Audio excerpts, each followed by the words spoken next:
Buenos días, Dios les bendiga, familia. Es un gusto verles, cada semana es un gusto verles. Ahorita estoy un poco más nervioso que de costumbre. Será por algo, pero estoy feliz y es un gusto, un privilegio el poder iniciar esta serie de Adviento en esta mañana. Bueno, ya me presentaron, repito mi nombre para quienes no he podido intercambiar nombres. Un saludo tal vez. Yo soy Sergio Parra Flores y con mi esposa Betty o Ale somos miembros de esta iglesia desde 2021. Y pues bueno, lo demás ya lo dijo muy bien mi hermano, mi tocayo.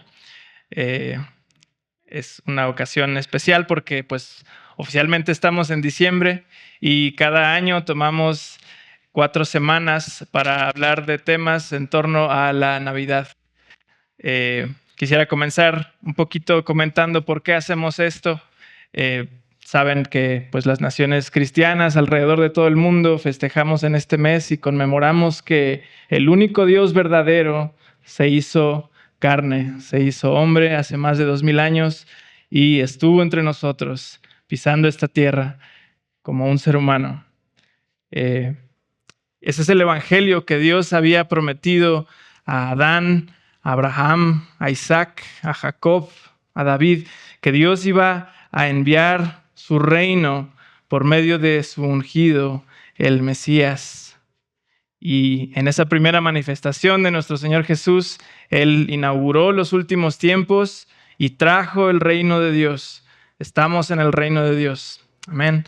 Es un reino que todavía no está completo, es verdad. Eso muchas personas dudan incluso. Bueno, si ya llegó el reino, ¿por qué pasa esto? ¿Por qué pasa lo otro? Sigue creciendo. Este reino sigue y seguirá creciendo hasta que sea completo cuando nuestro Señor regrese en gloria.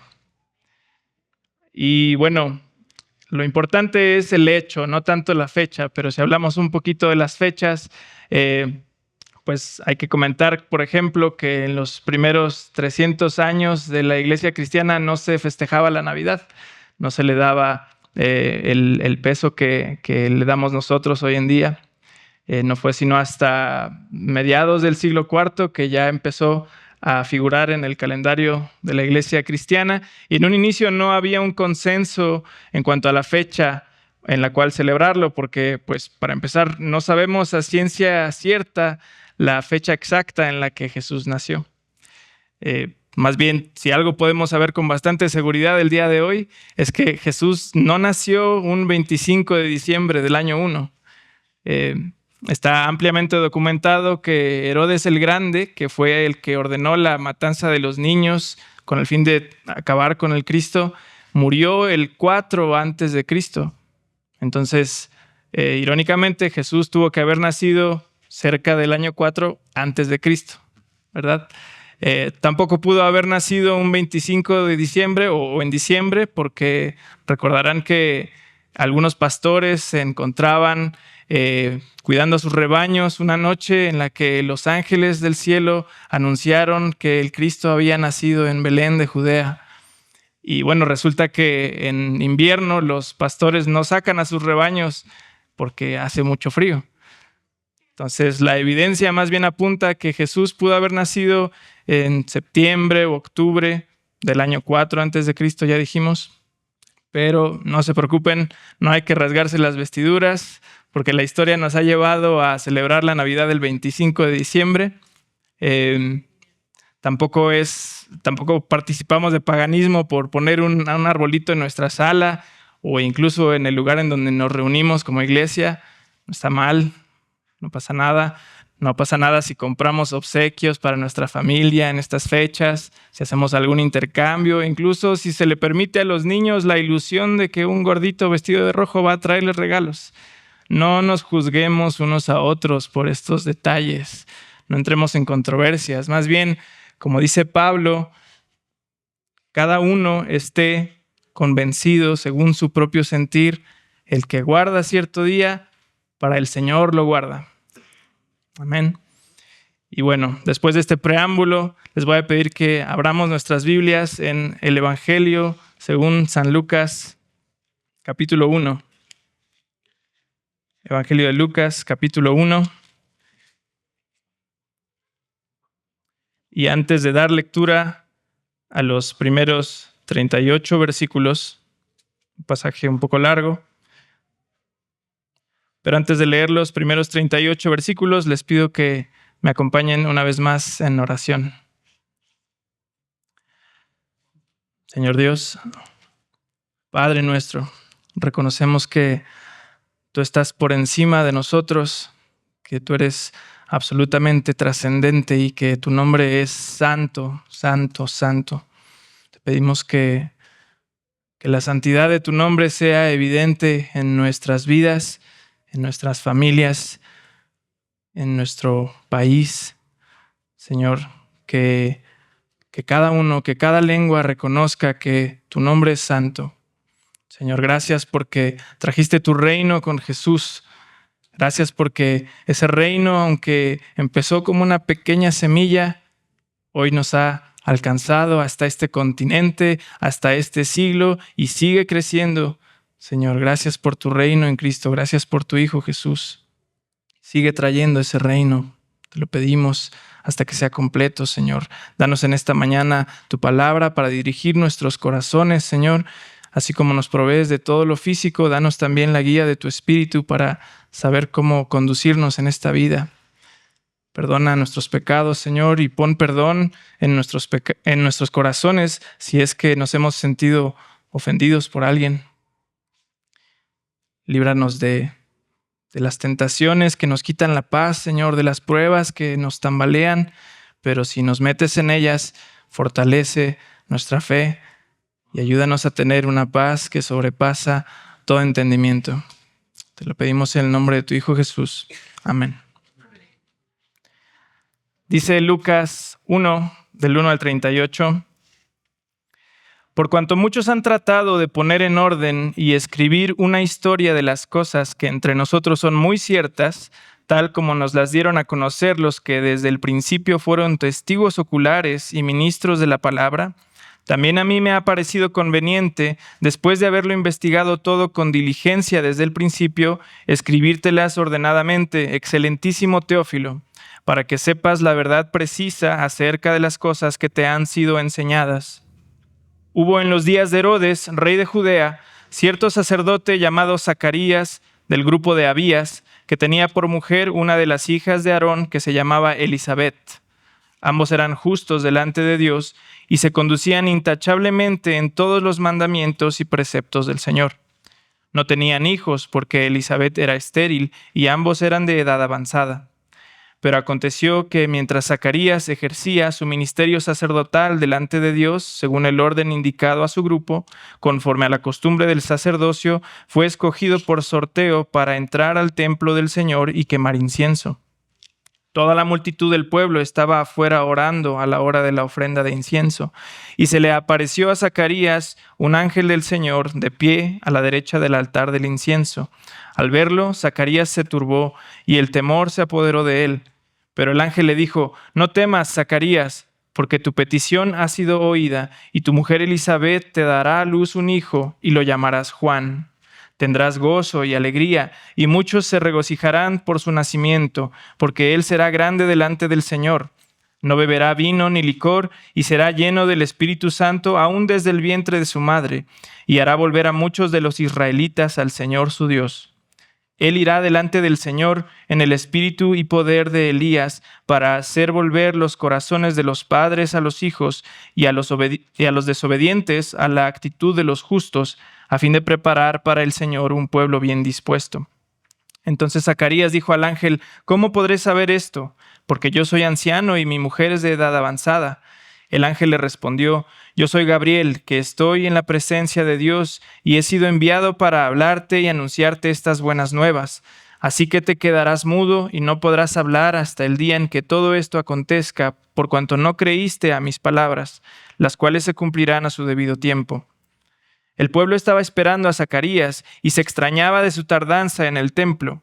Pero cuando salió, no podía hablarles, y se dieron cuenta de que había visto una visión en el templo. Él les hablaba por señas y permanecía mudo. Cuando se cumplieron los días de su servicio sacerdotal, regresó a su casa. Después de estos días, Elisabet, su mujer, concibió y se recluyó por 5 meses, diciendo: Así ha obrado el Señor conmigo en los días en que se dignó mirarme para quitar mi afrenta de entre los hombres. Al 6º mes, el ángel Gabriel fue enviado por Dios a una ciudad de Galilea llamada Nazaret, a una virgen comprometida para casarse con un hombre que se llamaba José, de los descendientes de David, y el nombre de la virgen era María. Y entrando el ángel le dijo: Salve, muy favorecida, el Señor está contigo, bendita eres tú entre las mujeres. Ella se turbó mucho por estas palabras y se preguntaba qué clase de saludo sería este. Y el ángel le dijo: No temas, María, porque has hallado gracia delante de Dios. Concebirás en tu seno y darás a luz un hijo, y le pondrás por nombre Jesús.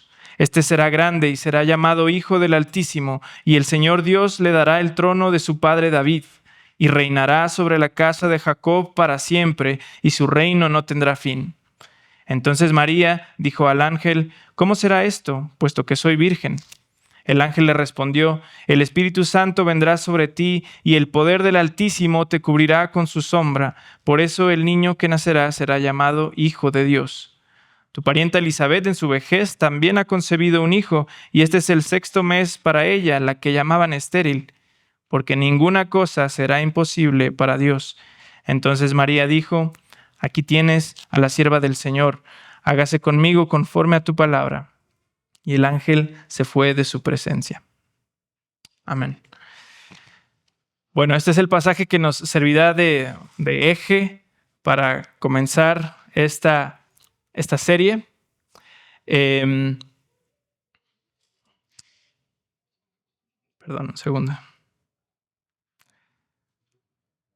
Y en la serie de Adviento, en las iglesias cristianas, hay una variedad de temas que suelen predicarse con motivo de estas fechas.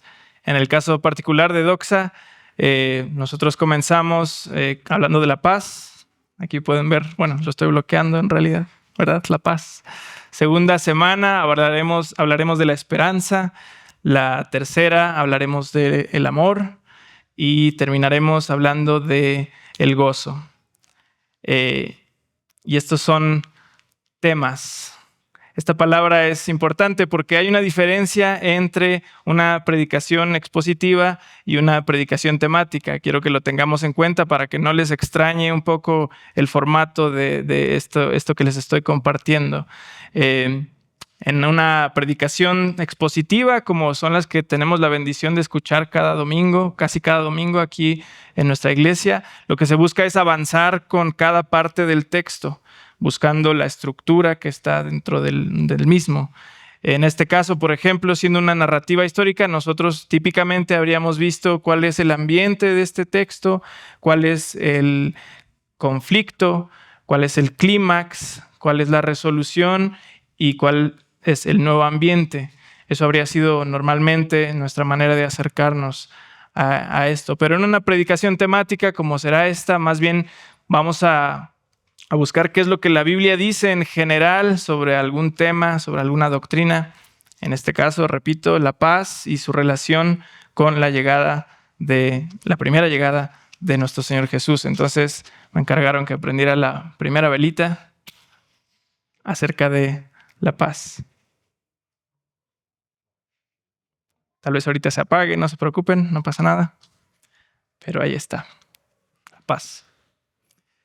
Pues bueno, el título para este mensaje temático es Afligidos, pero en paz. Y he decidido hablar de 3 puntos principalmente, que también aparecerán en pantalla. En primer lugar, el anhelo de la paz. Después consideraremos cuál es el origen de la paz y terminaremos este tiempo hablando de el anuncio de la paz. Y hasta este tercer punto es que nos vamos a acercar como tal al primer capítulo de Lucas. Entonces les pido que me tengan paciencia en ese sentido. La idea principal para este mensaje es la siguiente. Esto es lo que me gustaría que se quedara en nuestros corazones después de escuchar este sermón. Y dice: por ser hijos de Adán, nuestra desobediencia merece aflicción de corazón. pero en el Mesías que llegó somos a la vez ciudadanos del reino de paz. La voy a leer una vez más.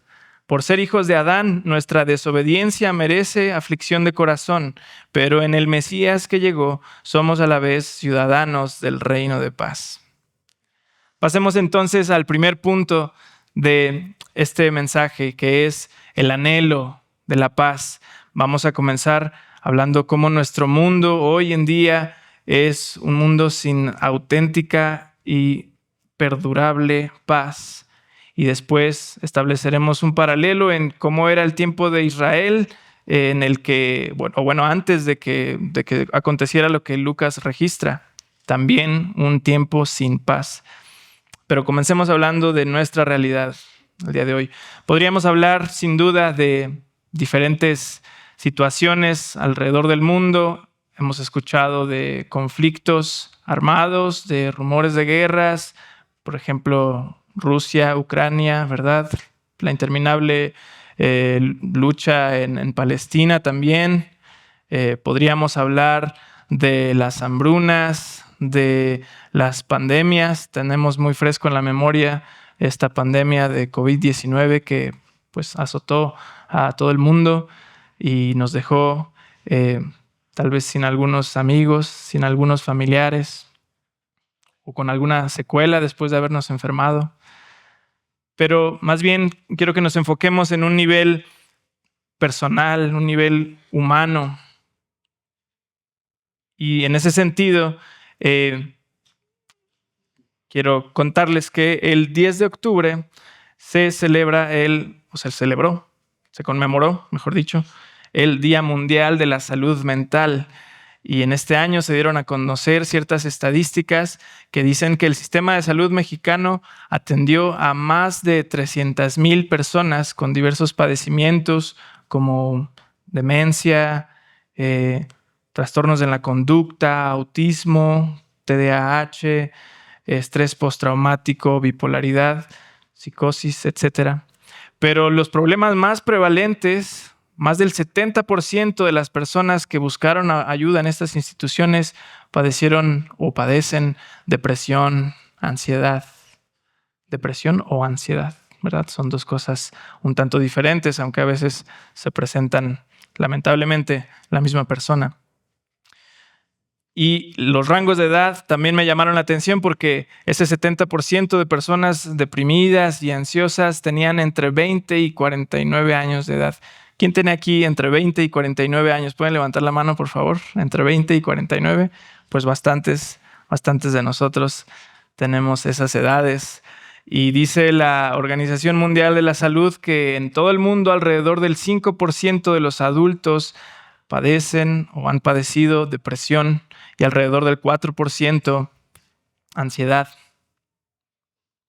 Bueno, volveré a esto en un momentito, pero quiero preguntarte, ¿cuántos de nosotros esta semana o este mismo día algo sucedió que nos desanimó, que nos puso cabizbajos, que nos preocupó, que nos estresó? Esta semana seguramente la mayoría, yo me atrevería a decir que todos atravesamos por este cambio de ánimo, ¿verdad? Y aunque no es lo mismo una tristeza que nos puede suceder a todos, a algo más serio como la depresión, y no es lo mismo el estrés y la preocupación del día a día que la ansiedad propiamente dicha. Todos hemos experimentado y experimentaremos una falta de paz. Si el caso es el primero y es algo más serio, está bien buscar ayuda profesional, no está mal.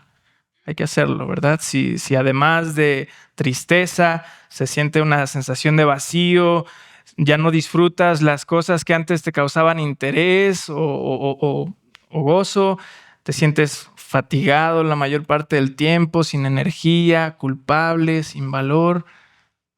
Incluso has pensado que la vida puede no tener tanto sentido. Tal vez haya alguien aquí que ha pasado por eso. Está bien buscar ayuda, pero estamos de acuerdo todos en que son tiempos con una falta de paz. Anhelamos la paz, ¿verdad? Y algo similar sucedió en Israel, en el pueblo de Israel, en el tiempo antes de que ocurriera y que se diera cumplimiento a lo que leímos en Lucas. En nuestras Biblias no hace falta sino dar la vuelta a 1 o 2 páginas para pasar de Malaquías al Nuevo Testamento, pero en realidad pasaron 400 años en los que Dios no le dirigió la palabra a su pueblo. Generaciones vivieron y murieron sin escuchar las palabras, así dice el Señor. Y aunque el profeta Jeremías habló varios años antes de esto, por cierto, me faltó mencionar algo, en un sermón temático es muy común estar brincando de aquí para allá en la Biblia, entonces voy a mencionar varios pasajes. Si no se sienten tan hábiles para encontrarlos, no se preocupen, van a aparecer todos en pantalla, pero sí vamos a checar varios de ellos. Entonces, ahora sí, retomo. Aunque Jeremías no habló tan cercano al periodo intertestamentario, que así se le llama a estos 400 años de silencio, periodo intertestamentario, porque está entre los 2 testamentos, creo que sus palabras reflejan muy bien el sentir de la nación en aquellos tiempos y en varias partes de la historia de Israel. Entonces, en el libro de Lamentaciones, las Lamentaciones de Jeremías, dicen los primeros 3 versículos del libro de Lamentaciones. Y quiero que sientas el peso de estas palabras. ¿Cómo yace solitaria la ciudad de tanta gente? Se ha vuelto como una viuda, la grande entre las naciones. La princesa entre las provincias se ha convertido en tributaria. Llora amargamente en la noche y le corren las lágrimas por sus mejillas. No hay quien la consuele entre todos sus amantes.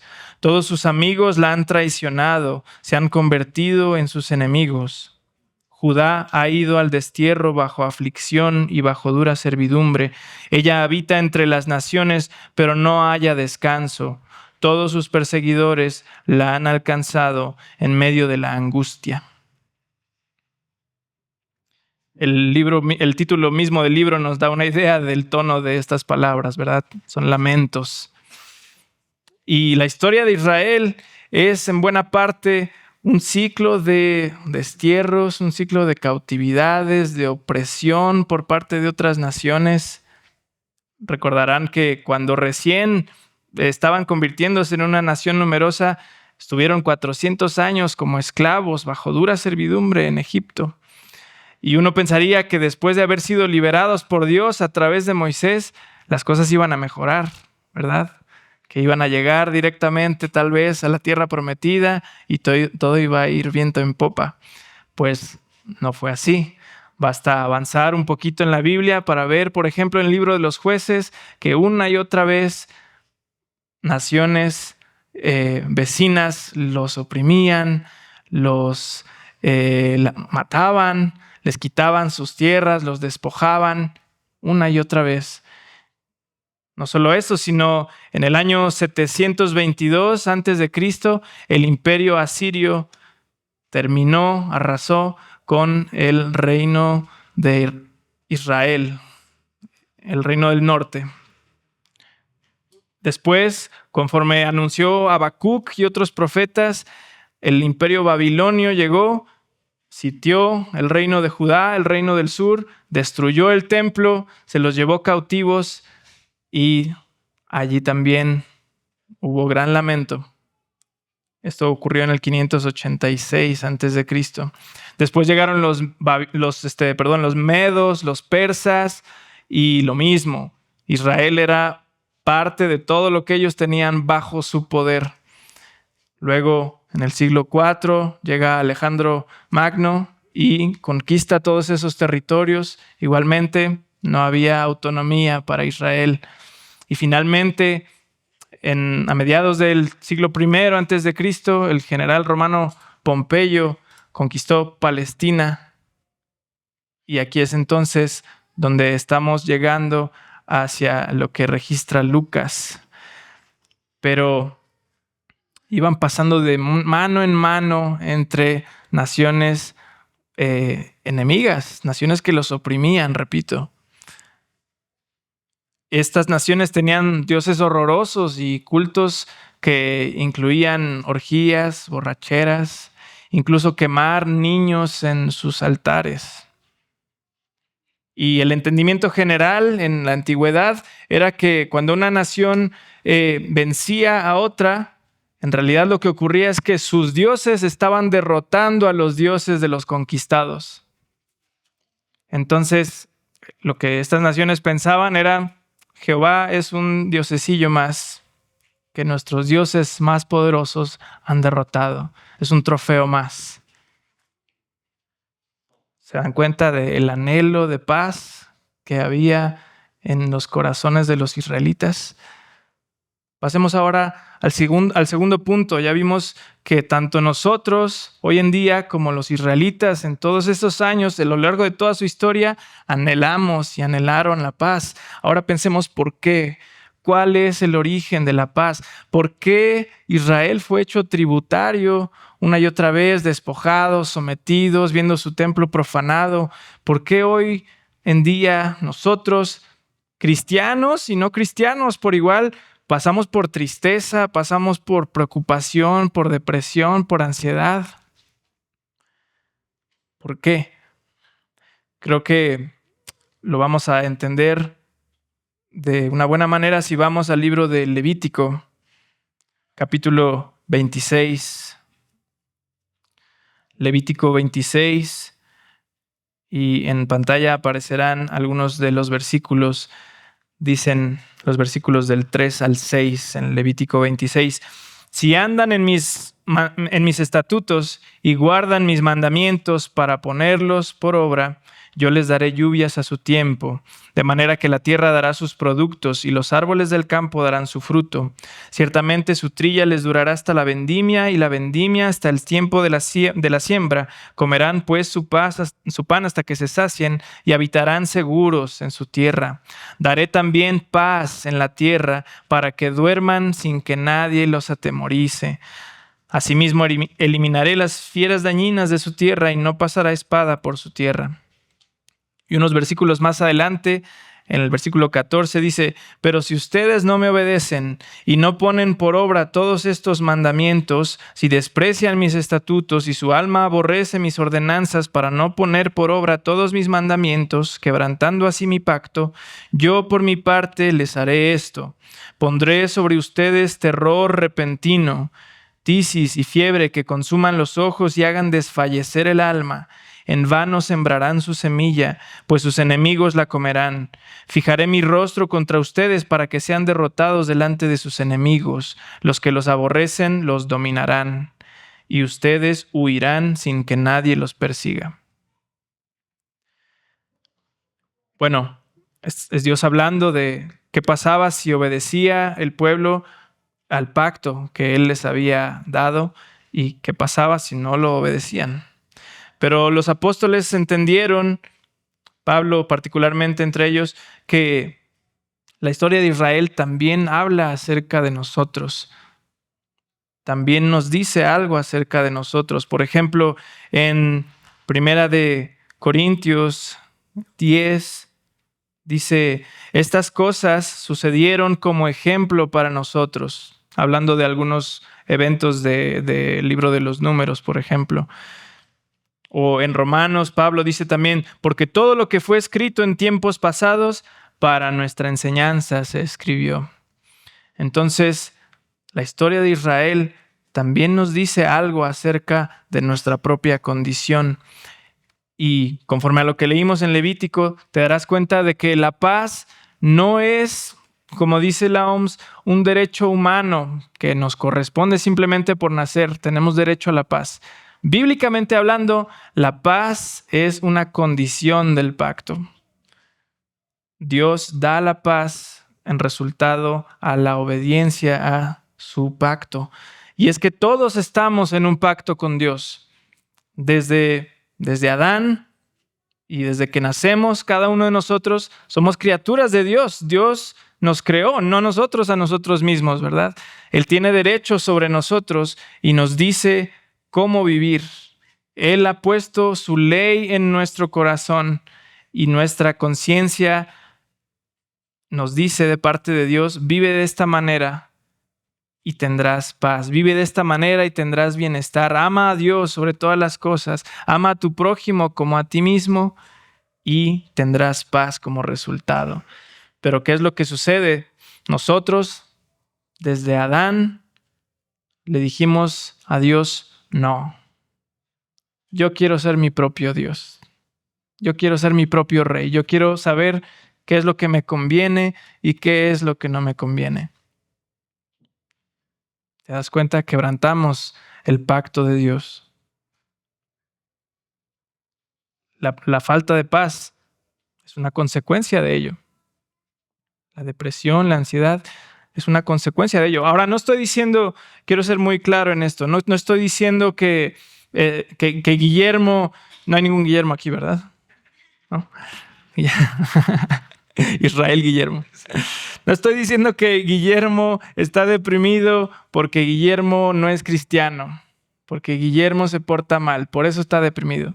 No estoy diciendo eso. No estoy diciendo que Juanita o Aranza, quien quieran, tiene ansiedad porque ella pecó. Lo que estoy diciendo es más amplio. La humanidad padece estos terribles males porque toda la humanidad nos hemos rebelado contra Dios. No guardamos su pacto. Y bueno, después de este terrible panorama, ¿qué pasa? ¿Cuál es el remedio? Vamos a considerar como el último punto el anuncio de la paz. El anuncio de la paz. Y ahora sí estamos otra vez en Lucas capítulo 1.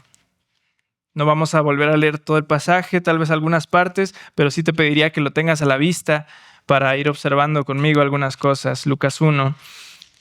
¿Qué es lo que sucede entonces después de estos 400 años de silencio, de indignación de parte de Dios? Él rompe el silencio y habla otra vez. Y en primer lugar, creo que podemos notar en los primeros 4 versículos, por favor, ahí obsérvalos un poquito. Observamos que Lucas hace un registro histórico confiable. Él investigó con diligencia todas las cosas desde el principio, dice el versículo 3, ¿verdad? Las escribió ordenadamente. Él quería saber la verdad precisa acerca de estas cosas para podérselas transmitir a esta persona de importancia que se llama Teófilo. También se dio a la tarea Lucas de hablar con los testigos oculares. La Biblia fue escrita por personas que sabían lo que estaban diciendo. No es un invento, no es un mito, un cuento, una cosa que salió de la creatividad humana nada más porque no tenían nada que hacer. No. Vemos, por ejemplo, en 2 de Pedro 1:16, también aparecerá en la pantalla, por favor. 2 de Pedro 1:16 dice: porque cuando les dimos a conocer el poder y la venida de nuestro Señor Jesucristo, no seguimos fábulas ingeniosamente inventadas, sino que fuimos testigos oculares de su majestad. Y lo mismo dice el apóstol Juan en su primera carta: lo que existía desde el principio, lo que hemos oído, lo que hemos visto con nuestros propios ojos, lo que hemos contemplado y lo que han tocado nuestras manos, esto escribimos acerca del verbo de vida. Y también Pablo, aunque no tenemos algún registro de que haya convivido con las multitudes que seguían a Jesús, Pablo vio a Jesús resucitado. Y Lucas y Pablo fueron muy, muy cercanos. Entonces Lucas habló con estos testigos oculares, investigó diligentemente. Esto es un registro histórico confiable. Amén. Sin embargo, tenemos que decir que aún así no puedes convencer a alguien que no cree. No importa cuánta evidencia le muestres. Puedes mostrarle evidencia arqueológica, puedes ir a la evidencia histórica de la resurrección de Cristo y argumentos filosóficos y esto y lo otro. Nada va a convencer a un incrédulo salvo el poder del Espíritu Santo transformando el corazón. Entonces, eso es en cuanto a los primeros 4 versículos. Ahora, la primera llamada, el mensajero ya viene. ¿Qué ocurre entonces en Lucas 1? Pues bueno, ya dijimos, Dios rompe el silencio y envía al ángel Gabriel a Jerusalén a hablarle a un viejito sacerdote que se llamaba Zacarías. Este Zacarías pertenecía a la orden de Abías, al grupo sacerdotal de Abías. De esto habla el primer libro de las Crónicas en el capítulo 24. Registra cómo hay 14 órdenes sacerdotales, organizadas de esta manera. Y en cada orden había varios sacerdotes. Entonces, por sorteo, le tocó a Zacarías entrar al templo a ofrecer incienso. Imagínense qué oportunidad. Era una oportunidad única en la vida. Había sacerdotes que jamás iban a poder entrar al templo. Y si acaso entraban, sería una vez. Entonces, Zacarías entra al templo y podríamos decir, ¡ay, qué suerte!, ¿no? No, no es la suerte, es la mano poderosa de Dios conduciendo todas las cosas hasta su cumplimiento. Dios había dicho, este día le va a tocar a Zacarías, este día voy a enviar a mi ángel a darle este anuncio. Entonces entra Zacarías, ofrece incienso y uno pensaría que por las palabras del ángel que le dice, tu petición ha sido oída y tu mujer Elizabeth te dará a luz un hijo, podríamos pensar que lo que Zacarías estaba orando era, Señor, dame un hijo, no tengo hijo, ¿verdad? Pero no solo Zacarías estaba orando, vemos que todo el pueblo estaba también afuera a la hora de la ofrenda del incienso orando. Tal vez la oración de Zacarías no era, Señor, dame un hijo. Yo creo que la oración de Zacarías era, Señor, redime a tu pueblo, envía tu salvación, envía tu liberación, y Dios responde. ¿Quién es entonces este primer niño que es anunciado? Las palabras de los versículos del 11 al 17 nos lo aclaran bastante. Dice, por ejemplo, estamos en Lucas 1, dice el versículo 15, hablando del niño que nacería, porque él será grande delante del Señor, no beberá vino ni licor y será lleno del Espíritu Santo aún desde el vientre de su madre, y hará volver a muchos de los israelitas al Señor su Dios. Irá delante del Señor en el espíritu y poder de Elías para hacer volver los corazones de los padres a los hijos. Me salto unas palabras, a fin de preparar para el Señor un pueblo bien dispuesto. Estas palabras que el ángel está diciendo son una cita de Malaquías. Si vas en tu Biblia unos libros antes, encontrarás el profeta Malaquías, y en el capítulo 4 dice, versículo 5 y 6, Malaquías 4, 5 y 6. Yo les envío al profeta Elías antes que venga el día del Señor, día grande y terrible. Él hará volver el corazón de los padres a los hijos y el corazón de los hijos hacia los padres, no sea que yo venga y hiera la tierra con maldición. Es una cita, ¿verdad? Y un capítulo antes, también en Malaquías, dice el versículo 1, yo envío a mi mensajero y él preparará el camino delante de mí. Entonces, este niño que nacería, que se iba a llamar Juan, es el profeta que Dios había prometido que llegaría a preparar el camino del Señor. Y podríamos mencionar varias características acerca de Juan, pero yo creo que la más importante es la presencia del Espíritu Santo en su vida.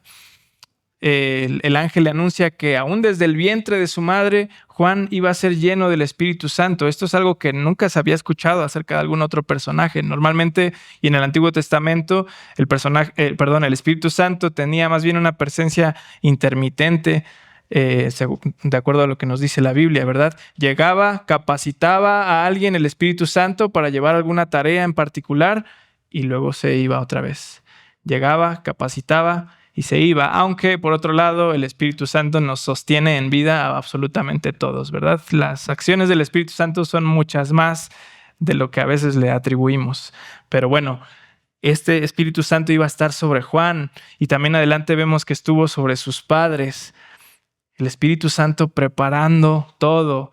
Me recuerda al Génesis, ¿verdad? Cuando Dios crea la materia prima para poner orden al universo, dice que el Espíritu revoloteaba, estaba sobre la faz de las aguas, preparando el terreno, preparando el camino. Algo así podemos percibir aquí. Eso fue la primera llamada, el mensajero ya viene. Segunda llamada, el Cristo ya viene. El Cristo ya viene. Entonces a este mismo ángel, a Gabriel, Dios lo envía ahora a un pueblito de Galilea llamado Nazaret. A una muchachita muy joven, probablemente muy, muy joven, llamada María. Y aquí sí les voy a pedir que leamos los versículos 31 al 35 de Lucas 1. Este es el segundo anuncio del ángel Gabriel. Y dice del 31 al 35, concebirás en tu seno y darás a luz un hijo y le pondrás por nombre Jesús.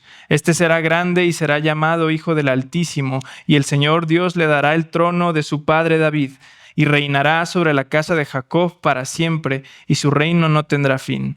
Entonces María dijo al ángel, ¿cómo será esto, puesto que soy virgen? El ángel le respondió, el Espíritu Santo vendrá sobre ti, y el poder del Altísimo te cubrirá con su sombra. Por eso el niño que nacerá será llamado Hijo de Dios. Segunda llamada, el Cristo ya viene. ¿Quién es este otro niño que iba a nacer? ¿Qué vemos en estos versículos? ¿Quién es? Versículo 31, él iba a nacer de una mujer. Iba a nacer como cualquier otro ser humano, en ese sentido, ¿verdad? Siendo gestado en el vientre por 9 meses y naciendo. Él es el Hijo del Hombre. Jesús es Dios, por supuesto. Jesús utiliza este título Hijo del Hombre frecuentemente en su ministerio, y particularmente en el libro de Lucas hay bastante énfasis en cuanto a este título. Y tiene una referencia al profeta Daniel, pero también nos habla de la humanidad de Cristo. Jesús es el Hijo del Hombre. Él se identificó con nosotros, fue verdaderamente y es verdaderamente hombre, no solo verdaderamente Dios. Jesús es verdaderamente hombre. Tomó un cuerpo humano, creció, fue amamantado, se cayó aprendiendo a caminar, ¿verdad? Tuvo hambre, tuvo sed, tuvo cansancio, lloró. Pero también, además de ser el Hijo del Hombre, vemos que su nombre es Jesús. Jesús quiere decir Jehová es salvación. Esto lo vemos también en el versículo 31. Jesús, Jehová es salvación. Vemos que este hijo de María también sería hijo del Dios Altísimo. Versículos 31 y 33, sería hijo de Dios. Ahí sí no es como nosotros, ¿verdad? Él no nació por una concepción normal, sino que el Espíritu Santo fue el que lo colocó en el vientre de María. Es hijo de Dios. Es el ungido del Espíritu Santo. Así como el Espíritu Santo estaría en la vida de Juan presente, con mucha mayor razón en este niño que nacería, que es el Cristo. Cristo quiere decir ungido.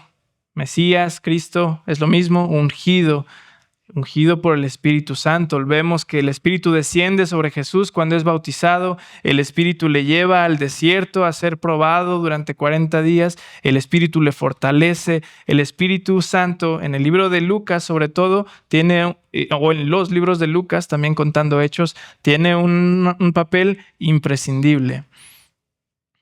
Este niño es el ungido del Espíritu Santo, y vemos también que él sería el rey del reino de Dios. Versículos 35 y 36. Él heredaría el trono de David, su padre, y reinará por toda la eternidad. Su reino no tendrá fin. Amén. En este punto ya estamos acercándonos al final, pero me gustaría que recordáramos el argumento de esta mañana, la idea central que dice, por ser hijos de Adán, nuestra desobediencia merece aflicción de corazón, pero en el Mesías que llegó, somos a la vez ciudadanos del reino de paz. ¿De qué manera la primera venida de Cristo nos da paz? Pues bueno, conectándolo con quien vimos que Él es, Él como Hijo del Hombre, como ser humano, sufriría y llevaría nuestro castigo de seres humanos.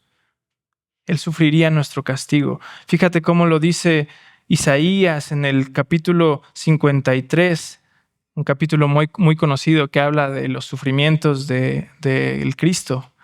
Isaías 53, dicen los versículos 5 y 6, pero Él fue herido por nuestras transgresiones, molido por nuestras iniquidades.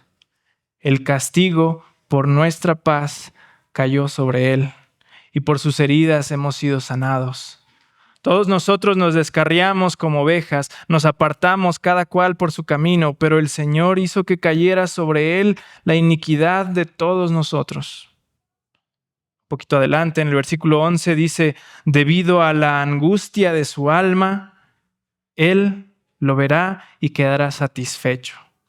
Por su conocimiento, el justo, mi siervo, justificará a muchos y cargará las iniquidades de ellos. Jesús se hizo un ser humano y tomó nuestros pecados y los pagó. Esos pecados que ocasionan que no vivamos una paz permanente en este mundo, en esta tierra, Cristo los llevó también. Cristo llevó ese sufrimiento y lo pagó. Y el Padre quedó satisfecho. Ahora nuestro sufrimiento, ahora esta falta de paz que podamos vivir aún en como cristianos, ¿verdad? También tenemos esas preocupaciones, ese estrés, esa ansiedad. Ahora eso ya no es un castigo. Es un medio por el cual Dios nos perfecciona. Un medio por el cual Dios purifica nuestra fe, nos enseña a ser pacientes, nos da enseñanzas, nos prepara para algo más. Ese sufrimiento ya no es un castigo, porque Cristo, el Hijo del Hombre, sufrió nuestro castigo. Ahora, Jesús, ya dijimos, el nombre significa Jehová es salvación. Jesús es Dios mismo salvándonos. Por ejemplo, vemos en los versículos 16 y 17 de Lucas 1 que Juan haría volver a muchos de los israelitas, ¿a quién? Al Señor su Dios. Hará volver a muchos de los israelitas al Señor su Dios e irá delante del Señor. En la profecía de Malaquías es Dios el que está hablando cuando dice, he aquí yo envío mi mensajero delante de mí que preparará mi camino. Jesús es Dios mismo viniendo a salvarnos. Dios estableció el pacto, nosotros lo quebrantamos, pero Dios cumple el pacto a nuestro favor. Ahora, vimos también que Jesús es el Hijo de Dios. Él como Hijo nos hace hijos a nosotros. Y conecto también con el siguiente punto. Su Espíritu, el Espíritu Santo que estuvo en la vida de Jesús, que le ungió, es el mismo Espíritu que está también ahora en nosotros y que nos hace a su imagen, que nos conforma por medio de pruebas a su imagen, ¿verdad? Creo que esto está muy claro, por ejemplo, en Gálatas, la carta de Gálatas, capítulo 4, versículos 4 al 7 dice, pero cuando vino la plenitud del tiempo, Dios envió a su Hijo, nacido de mujer, nacido bajo la ley, a fin de que redimiera a los que estaban bajo la ley, para que recibiéramos la adopción de hijos. Y porque ustedes son hijos, Dios ha enviado el Espíritu de su Hijo a nuestros corazones, clamando, Abba, Padre.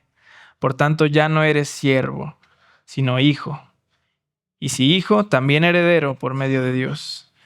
El Hijo de Dios nos hace hijos de Dios y su Espíritu viene a nosotros también cumpliendo esto. Y por último, Él, Jesús, como el Rey del reino de Dios, nos convoca a su reino. Nos llama a su reino.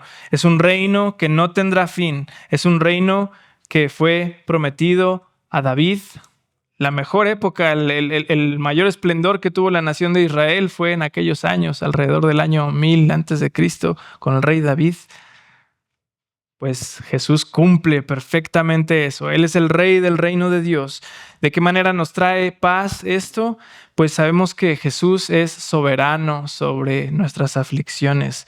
No importa lo que atravesemos, no importa esa enfermedad, o bueno, más allá de esa enfermedad, de esa tribulación, de ese desempleo, de esa escasez, Dios es soberano. Jesús es rey.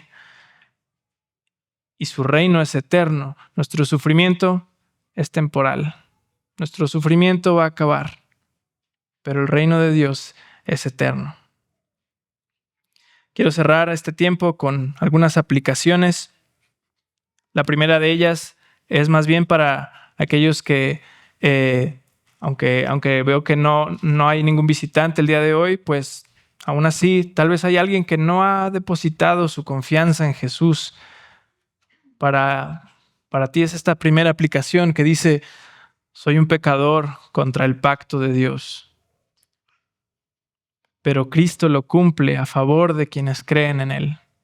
Cree en Jesús. Pon tu confianza en Jesús, porque Él cumple las demandas de Dios a tu favor. La segunda aplicación es para todos nosotros. Dice: mi paz puede ser y va a ser sacudida en esta vida. No es verdad que el cristiano no se deprime. No es verdad que el cristiano no va a padecer ansiedad. Sucede.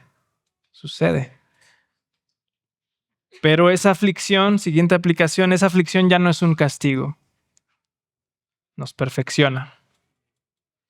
Y por último, mi aflicción es temporal, pero el reino de Dios y la paz que tenemos con Dios por medio de Cristo son eternas.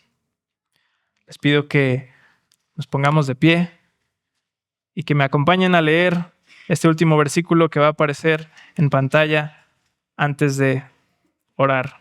Leamos Isaías 9:6. Léelo con tu voz también, por favor. Dice: porque un niño nos es nacido, un hijo nos ha sido dado, y la soberanía reposará sobre sus hombros, y se llamará su nombre Admirable Consejero, Dios Poderoso, Padre Eterno, Príncipe de Paz.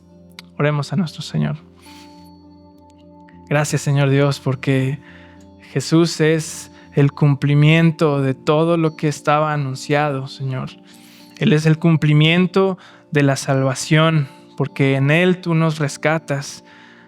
En Él tú cumples las demandas justas y santas que has puesto en cada uno de nosotros, pero que nosotros nos rehusábamos a cumplir.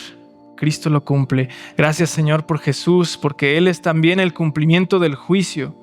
Porque ese juicio que nosotros merecemos, que merecíamos, Él lo llevó, Él lo pagó, y ahora tú estás satisfecho.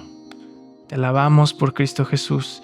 Te alabamos porque podemos tener paz contigo, porque podemos saber que por encima de todas las circunstancias que nos hacen llorar, que nos hacen preocuparnos, tú eres Rey. Jesucristo es el Rey de todo y estamos en Él. Amén.